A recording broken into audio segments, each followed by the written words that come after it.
আব্দুল কাদের জিলানীর বাবা আবু সালে জঙ্গি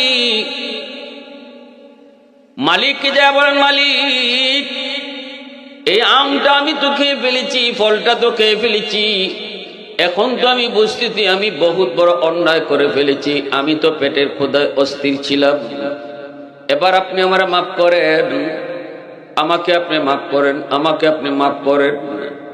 বাগানের মালিক মনে মনে কয়, কত আম কতজনে না জিগায় খাইল, কেউ কোনোদিন মাপ নিতে আইল না, কত যুবক একসাথে আয়া আমার চোখের সামনে গাছ থেকে ফাইরা খাইল, আমি ডরে ভয়েও কিছু বললাম না। এই যুবক এটা কেমন যুবক, দিলের ভিতরে তার আল্লাহর ভয় কি পরিমাণ গো। সাথে সাথে ভিতরে যায় বিবিকে বলতেছে, বিবি ও বিবি, এমন এক ছেলে আজকে আমাদের বাড়িতে এসেছে যার দিলের ভিতরে আল্লাহ পাকের ভয়, দিলের ভিতরে আল্লাহর প্রেম, দিলের ভিতরে আখিরাতের ভয়। আমাদের একটা মেয়ে আছে উপযুক্ত, আমাদের আর কোনো সন্তান নাই, একমাত্র মেয়ে সন্তান। বিবি গো, আমাদের মেয়েটাও বড় দিনদার, উপযুক্ত একটা ছেলে পাওয়ার জন্য আমরা তো চারো ভাই তালাশ করি কিন্তু পাই না। ছেলে তো আল্লাহ আমাদের ঘরে ফাটায় দিছে, চাওয়ার মতো চাইলে আল্লাহ কিন্তু ফাটায় দেয়, ঠিক না? কেমনে বলে এমনে কয়, ঠিক আছে তাহলে এক কাম করো, মেয়েটারে বিয়া দিলি। উনি আইসা বলতেছে, বাবা তোমার আমের মাপ আমি দিব না। জিলানির বাবা কয়, মাপ যদি না দেন এখন আমি যাইমু কই? আপনি মাপ দেওয়াই লাগবে, আপনি যা বলবেন আমি তা মানবো। বাগানের মালিক বলতেছে, তাহলে আমার একটা মেয়ে আছে, এই মেয়েটাকে তুমি যদি বিয়ে করো তাহলেই তোমাকে মাফ করবো। আব্দুল কাদের জিলানীর বাবা আবু সালে জঙ্গি কয়, আমি রাজি। বাগানের মালিক বলতেছে, বাবা রাজি পরেও আমার মেয়েটার কিন্তু অনেক সমস্যা আছে। মূলত বাগানের মালিক কিছু মিশা কথা কইয়া তার ইমানের পরীক্ষা নিতেছে, মিশা কথা কইয়া তার আল্লাহ বিতু আখিরাতের ফিকির, জাহান্নামের ভয় তার দিলের ভিতরে কি পরিমাণ, এটা পরীক্ষা নেওয়ার জন্য তিনি বলতেছে, বাবা আমার মেয়েটা প্রথম নম্বর সমস্যা হইল সে চোখে দেখে না, অন্ধ। অন্ধ মেয়েকে তুমি বিয়ে করবানি বুঝা কও। আবু সালে জঙ্গি কয়, ৬০-৭০ বছরের হায়াত, অন্ধ বউ নিয়ে কোন রকম আমি চলে যাব, তবু আমি আখিরাতের জীবনে এই ফলটা খাওয়ার অপরাধে একদিনও আমি জাহান্নামের আগুনে জ্বলতে পারবো না। বাবা ২ নম্বর সমস্যা হলো আমার মেয়েটা কথা বলতে পারে না, বুবা। আবু সালে জঙ্গি কয়, আমি তাও রাজি, আমার মেয়েটা কিন্তু হাঁটতে পারে না, লুলা। আবু সালে জঙ্গি কয়, তাও রাজি। আওয়াজ দেখো না, সুবহানাল্লাহ। চোখে দেখে না, কথা কইতে পারে না, আটতে পারে না, লুলা, এমন একটা বউ বিয়া কইরা করবো কয়জনে? লুলা বেটায় লুলা বউ বিয়া করতে চায় না, অন্ধ যে হেও অন্ধ বউ আনতে চায় না।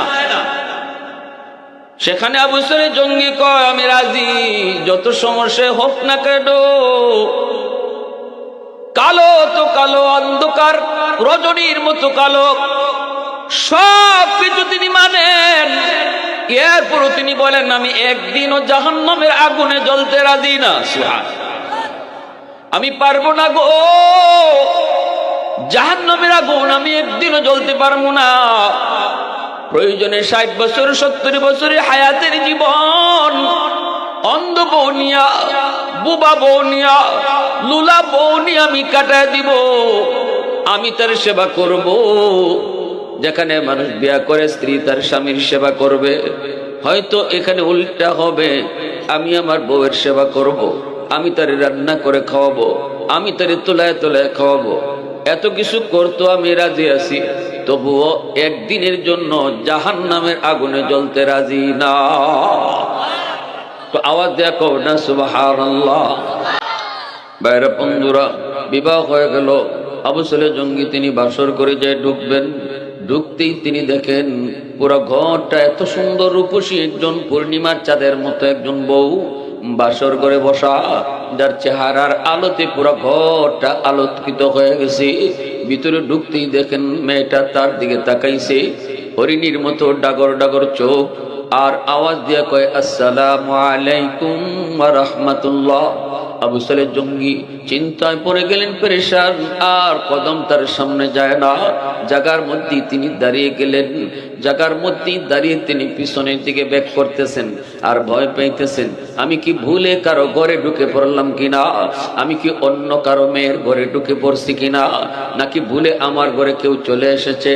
দৌড় দিয়ে তিনি বের হয়ে আসলেন, আয়েশা বলতেছেন, বাবা হয়তো আপনারা ভুল করেছেন, নয় আমি ভুল করেছি, হয়তো আপনারা ভুল করছেন, নয়তো আমি ভুল করেছি, আমি মনে হয় অন্য কারো মেয়ের ঘরে ঢুকে পড়ছি।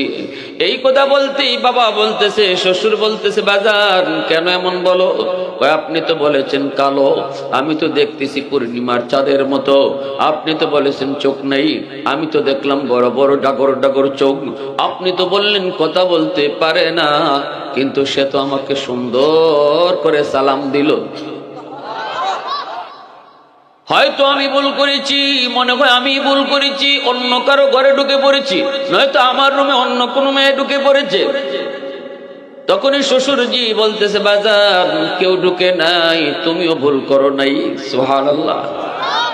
যারে তুমি দেখছো সেই তোমার স্ত্রী, সেই তোমার বৈধ স্ত্রী, তাহলে আপনি যে এত কিছু বললেন, কয়ের কারণ হলো, এক নাম্বার, আমি তোমার পরীক্ষা নিয়েছি, তুমি কি লোভে পইরা বিয়া করতেছো, নাকি আখিরাতে জাহান্নামের আযাব ডরায়া ভর তুমি বিয়া করতেছো, তুমি কি আমার সম্পদ দেখে বিয়া করো, নাকি আল্লাহর আযাব থেকে বাঁচার জন্য তুমি বিয়ে করো।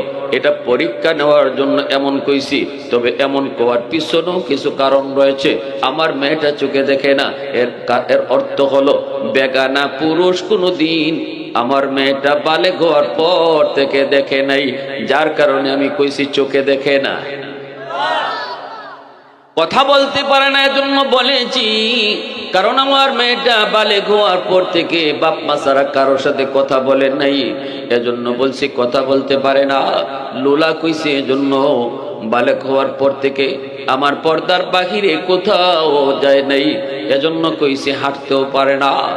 এমন একজন বাবা, এমন একজন মা, যেই বাবা হারাম একটা ফল, যেই ফলটা তার মালিকের অনুমতি ছিল না, ওই ফলের মাপ নেওয়ার জন্য তিনি যায়া লোলা ল্যাংরা অন্ধ জানার পরও বিয়া করলেন। আল্লাহ পাক ওই বাবার গর্ভ থেকে আব্দুল কাদের জিলানীর জন্ম দিছে। আওয়াজ দিয়ে কও না সুবহানাল্লাহ। আর আমি সুদ খায়া ঘুষ খায়া হারাম টাকা গড়ে ঢুকাইয়া যদি কই আব্দুল কাদের জিলানী হইতো আমার ফুত হইব? আরেকজনের মাল, আরেকজনের সম্পদ চিটারি করে বাটপারি করে চলতেছি, খাইতেছি, আর হুজুরের কাছে গিয়ে খালি লম্বা লম্বা দোয়া চাই, হুজুর দোয়া করেন আমার ফুটটা যেন মঈনুদ্দিন চিশতি হয়ে যায়। হুজুরের দোয়া এখানে খামতো না। ঘরের ভিতরে আপনি সুদের টাকা ঢুকাইলেন, রহমতের দরজা বন্ধ। ঘরের ভিতরে সুদের টাকা, ঘুষের টাকা ঢুকাইলেন, চিটারি বাটপারির টাকা ঢুকাইলেন, ধোঁকাবাজির টাকা ঢুকাইলেন, বন্ধ গিয়া জমির আইল কাটলেন। ক্ষেতের আইল কাটার অভ্যাস আসেনি না নেই? আরেকজনের জমির পানি আইলের নিচ দিয়ে ফুটা করে নেওয়ানোর অভ্যাস বাঙালির আসেনি না নাই? গিয়া যদি কয় কিতারে তুই আমার জমির পানি নিলে কেমনে, কয় কাঁকড়ায় গাতা করে লিছে। এবারে নিজেই যে কাঁকড়া হয়ে গেছি এটা খবর নেই, মানে কাঁকড়ায় গাতা করে লিছি। আরেকজনের জমির পানি আইনে আপনার জমিতে পানি দিয়ে দান বেশি বলাইলেন, এই দানটা আইনে ঘরে তুললেন, চাল তুললেন, পাতিলে ভাত রানলেন, খাইলেন, রক্ত হইছে, গোস হইছে। এই রক্ত আর গোস্ত আল্লাহর রাসূল কয় জান্নাতে ঢুকতো না, বেশি মোটা হয়ে গেছি গা। তাইলে আরেকজনের জমির পানি ফুটা করে আইনে লাভ হইল কি? আরেকজনের জমির আইল কাইটা লাভ হইল কি?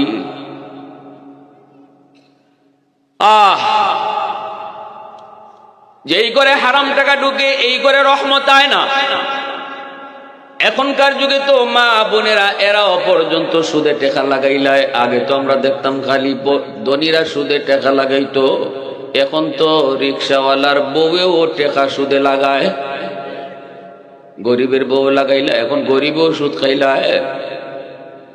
আমার জানা মতে আমাদের এলাকার একটা লোক আছে, জুতা কইরে আটে না, জুতা খই জিবুগা খালি ফয়ে আটে। একটা উদাহরণ দিলাম খালি, কিন্তু 10টা টাকাও যদি আতোয়ায় সুদে লাগাইবার লাগি পাগল হয়ে যায়। ঢুকাইতেছ, রহমতের দরজা বন্ধ হয়ে গেছে। এজন্য আজকে গরিবের ঘরেও শান্তি নাই, রিক্সাওয়ালার বউর সাথেও শান্তি নাই। ধনীর ঘরে তো নাই, গরিবের ঘরেও নাই। কারণ হলো গরিব যে ঘরের মধ্যে সুদে টাকা লাগাবে, হারাম টাকা করে ঢুকবে, ওই ঘরে কখনো কখনো রহমত ঢুকবে না, রহমতের দরজা বন্ধ। এইবার হুজুরে পানি ফোড়া দেয়, পানি ফোড়া ঘরে ঢুকে না। হুজুরের পানি ফোড়া তো কোরআন তেলাওয়াত, কিন্তু রহমতের দরজা ছাড়া ঢুকে না, গজবের দরজা দিয়ে তেলাওয়াত ঢুকবে না। আপনার ঘরে আইসা হুজুরের পানি ফোড়া ঢুকতে চায়, কিন্তু দেখে দরজা লাগাই, রহমতের দরজা লাগাই, গজবের দরজা খোলা। কারণ আপনার ঘরে সুদ ঢুকতেছে, আপনার ঘরে ঘুষের টাকা ঢুকে, আপনার ঘরে হারাম টাকা ঢুকে। এজন্য গজবের দরজা খোলা, রহমতের দরজা বন্ধ। হুজুরের কোনো দোষ নাই, হুজুরের কোনো দোষ নাই। হায় রে, হুজুরের পানি পড়া আল্লাম কাম হয় না। ফুলাই দিয়ে আগের থেকে আরো বেশি তেরামি করে, ফুরি দিয়ে আগের থেকে আরো বেশি উল্টা চলে। হুজুরের পানি পড়া গেল কই? এখনকার দিনের হুজুর আর হুজুর নাই, এখন শব্দ হুজুরের। হুজুর ছিল আগের হুজুর, ফু দিলে ডাইরেক্ট 100। আর এখনের হুজুরের কাছ থেকে 3 বার পানি পড়া আনলে ফুলা আরো বেশি তেরা হয়। আমি বলি আগের হুজুররা যে কোরআন পড়া ফু দিত, এখনের হুজুররা ওই কোরআন পড়াই ফু দেয়। আগের হুজুররা যে কোরআন পড়া ফু দিত, ওই কোরআন আপনার ঘরে গিয়া দেখো রহমতের দরজা খোলা, গজবের দরজা বন্ধ। কারণ এক সময়ে মুসলমানের ঘরে ঘরে কোরআন তেলাওয়াত চালু ছিল, সুদের প্রচলন এত বেশি ছিল না, গরিবের সুদ খাওয়া চিনত না, রিক্সাওয়ালার বউয়ের সুদ খাওয়া চিনত না। না না, একটা শ্রেণীর মানুষই শুধু সুদের ব্যবসা করত। কিন্তু আজকে সমাজে রন্ধ্রে রন্ধ্রে সুদ ঢুকে যাওয়ার কারণে গরিবের ঘরেও রহমতের দরজা বন্ধ হয়ে গেছে। আগের যুগের হুজুরদের পানি পড়ায় কাম হইতো, কারণ মুসলমানের ঘরে রহমতের দরজা বন্ধ থাকতো না, রহমতের দরজা খোলা থাকতো। ফজরের পরে কোরআন তেলাওয়াতের আওয়াজ শোনা যাইত, মাগরিবের পরেও কোরআন তেলাওয়াতের আওয়াজ শোনা যাইত, রহমতের দরজা তাদের খোলা ছিল। হুজুরের পানি পড়া হয়ে যায়, রহমতের দরজা দিয়া ঢুকতো। আর এখনের হুজুরদের পানি পড়া যায়, ঢুকতে চায়, কিন্তু যা দেখে আপনার ঘরের রহমতের দরজা বন্ধ, গজবের দরজা খোলা। গজবের দরজা দিয়ে কখনো কোরআন তেলাওয়াত ঢুকবে না, গজবের দরজা দিয়ে কখনো পানি পড়া যায় ঢুকবে না। এজন্যই তো ভাইরা বলতেছিলাম, এ ভাই মনে রাখবেন, হারাম টাকা ঘরে ঢুকায় যারা সন্তান লালন পালন করো, এই সন্তান কিন্তু কিয়ামতের ময়দানে বিন্দু পরিমাণও তোমার পক্ষে কথা বলবে না। যে হারাম টাকা ঘরে ঢুকাইয়া বউরে তুমি খাওয়াইতেছো, পালতেছো, এই বউ কিন্তু হাসরের মাঠে তোমার পক্ষে কথা বলবে না, বরং আল্লাহর সামনে কইব, মালিক আমি কিছু জানি না, আমি কিছু জানি না। আমি কি আমার স্বামীরে কইছি নাকি সুদের টাকা ঘরে আইনে ঢুকে আমরা খাওয়াইতো? আমি কি আমার স্বামীরে কইছি নাকি সুদের টাকা দিয়ে আমার স্বর্ণ কিনে দিত, আমার ঈদের পোশাক কিনে দিত? কেন সে কিনলো আমি জানি না। এইভাবে মা বাবা, ভাই বোন, স্বামী স্ত্রী সন্তান কেউ কারো পক্ষে কথা বলবে না, সবাই শুধু নিজেকে নিয়ে ব্যস্ত থাকবে। আল্লাহর সামনে শুধু একটা কথাই বলবে, ইয়া নফসি ইয়া নফসি ইয়া নফসি ইয়া নফসি। আল্লাহ আমার স্বামীর ব্যাপারে আমারে কিছু জিগায়ও না, আমি আমারে নিয়ে চিন্তিত। ছেলেকে আল্লাহ আমার বাপের বিষয়ে আমারে কিছু জিগায়ও না, বাপরিকে জিগাও বাপি কিতা করছে, আমি আমারে নিয়ে চিন্তিত। সন্তানের ব্যাপারে আমারে কিছু জিগায়ও না, আমি আমাকে নিয়ে চিন্তিত। ইয়াউমা ইয়াফিরুল মারউ মিন আখিহি ওয়া উম্মিহি ওয়া আবিহি ওয়া সাহিবাতিহি ওয়া বানিহি। আল্লাহ পাক নিজেই বলেছে প্রত্যেকে নিজেকে নিজে নিয়ে পেরেশান থাকবে, পেরেশান থাকবে। কিয়ামতের ময়দান বিন্দু পরিমাণ কেউ কাউকে দরদ দেখাবে না, কেউ কাউকে বিন্দু পরিমাণ মায়া দেখাবে না। আল্লাহর রাসূল কিয়ামতের ময়দানে রাসূল বলেন, আমি মেরাজের রজনীতে আমি যখন জান্নাত জাহান্নাম দেখলাম, তখন আমি দেখলাম জাহান্নামের ভিতরে একদল মানুষ পেটের ভিতরে সাপ ভরা। আমি দেখেছি বুতুনহুম কাল বুয়ুত ফিহাল হাইয়াত তুরা মিন খারিজ বুতুনিহিম। আমি দেখেছি ওই মানুষগুলার পেট ভরা সাপ, এই সাপ পায়খানার রাস্তা দিয়ে বের হইতেছে। আমি দেখেছি ওই সাপগুলি তার নাকের ছিদ্র দিয়ে বের হইতেছে। আমি দেখেছি তার বডির ছিদ্র দিয়ে সাপ বেরিতেছে। আমি জিব্রাইলকে বললাম, ভাই জিব্রাইল মান হাউলা, ভাই জিব্রাইল এরা কারা? জিব্রাইল আমিন বলে, নবী গো এরা হাউলাই আকালাতুর রিবা, এরা আপনার উম্মতের ভিতরে যারা সুদখোর ছিল, যারা সুদের টাকা লাগাইতো, যারা সুদের টাকা আনতো, যারা সুদের সাক্ষী থাকতো, যারা সুদের লেনদেন লেখতো, এই 4 দল এরা পেট ভরা সাপ, নাকের ছিদ্র বডির ছিদ্র দিয়া সাপ বেরিতেছে। আল্লাহ রাসূল বলেন, জাহান্নামের ভিতরে অনেক প্রকারের শাস্তি আছে, তবে অপমানজনক শাস্তি হলো সুদখোরের শাস্তি। তো আছে সবার, কিন্তু সুদখোরের শাস্তিটা হলো অপমানজনক শাস্তি। রাসূল আরো বলেন, আমি দেখেছি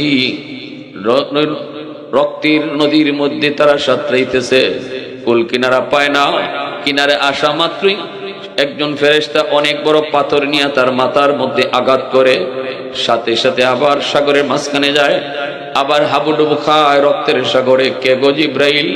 নবী গো এরা সুদখোর, এরা সুদের ব্যবসা করতো, সুদের টাকা লাগাইতো, সুদের টাকা আনতো। গরিবে কইব, হুজুর সুদ করে ছাড়া তো এখন কেউ টাকা দেয় না, আমি তো বিপদে পড়েছি, আমার টাকার প্রয়োজন, কেউ তো কর্জা দেয় না। আমি বলি, কর্জা সমাজে উঠে যাওয়ার পিছনেও কারণ আমি নিজেই। আমাদের সমাজে কর্জা উঠে গেছে, কারণ হলো কর্জা টাকা কেউ নিলে এটা ফেরত দিতে মন চায় না। কর্জার ভিতরে 18 গুণ বেশি সওয়াব, দানের চেয়ে 18 গুণ বেশি সওয়াব কর্জ দেওয়া। আম্মা জান আয়েশা সিদ্দিকা রাদিয়াল্লাহু তাআলা আনহা বলেছিলেন, নবী গো কর্জা দেওয়ার মধ্যে দানের চেয়ে বেশি সওয়াব কেমনে হয়? রাসূল বলেন, আয়েশা দান যেই মানুষটারে করা হয়, দান করা হয় যে মানুষটা ভিক্ষা করতে জানে, যে মানুষটা হাত পাততে জানে, তারে দান করা হয়।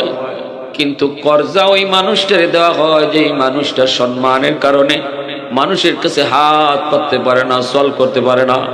অতএব কর্জ দিয়ে একজন সম্মানী মানুষের সম্মান যে রক্ষা করেছো, কর্জা দিয়া সম্মানী মানুষের সম্মান যে তুমি রক্ষা করছো, এজন্য দানের চেয়ে 18 গুণ সওয়াব আল্লাহ বেশি দেয়।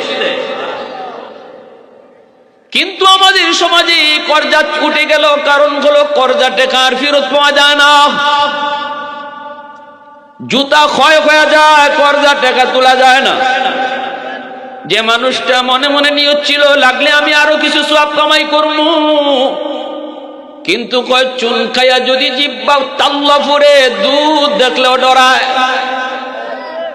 চিন্তা করে 5000 তো একটারে দিছিলাম আজকে 5 বছর, এখন যে আরো 5000 একটারে দিতাম, এটা কয় বছর নিব? ঠিক না? এজন্য ডাইরেক্ট খাইয়া যখনই কয় ভাই কর্জা দিবাইনি, কয় নাই। কয় নাইতে এখন কি করবা? কয় যাও সুদখোরের দ্বারো।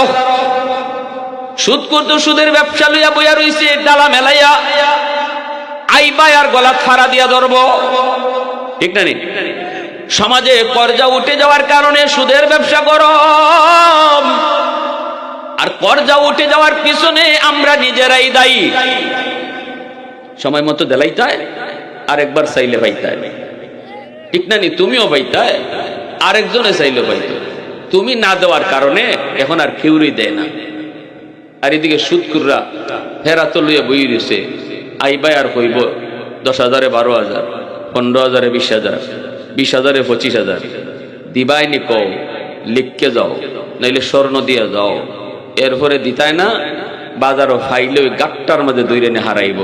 কারণ সুদের ব্যবসা যারা করে এরা লাঠিও গরম থাকে, লাঠি গরম যারা সুদের ব্যবসা হয় না। তো সুদের ব্যবসা করতে হলে 2টা লাগে, একটা হলো কসকসে টাকা, কাঁচা টাকা, আরেকটা হইলো লাঠি, বাজার উঠতায় না গিয়া এর কিস্তি না দিয়া, ওই ধরনের লোকে সুদের ব্যবসা করে।